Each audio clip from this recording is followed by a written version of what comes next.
Good morning বন্ধুরা, তোমরা সবাই কেমন আছো? আশা করি ভীষণ ভীষণ ভালো আছো।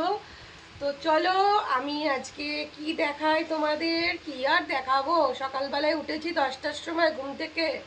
কেন বলো তো, আমাকে তো নার্ভের ওষুধ খেতে হয়। আমার না একটুখানি দেরি করেই ঘুম ভাঙে, কিছু করার নেই বুঝলে, রাতে ঘুম আসে না বুঝলা। তো এমনি একটু নার্ভের প্রবলেম আছে, যেহেতু আমার বাবার ছিল সেহেতু বাবার জিনিসটা আমি পেয়েছি। তো এই দেখো এখন আমি চা খাচ্ছি, এই যে চা খাচ্ছি। আর আমার ভোলু চলে গেল ওইদিকে, ওই দেখো চলে গেল, দেখতে পেলে? মানে এর যে কি অত্যাচার, মানে কি বলবো। ওই যে লুচি আছে ওইখানে, লুচি আর ও না থাকলে, ও দুজনে মিলে একসাথে না থাকলে ওদের শান্তি হয় না। তো এখন আমি চাটা খাচ্ছি, এই দেখো। ভোলু,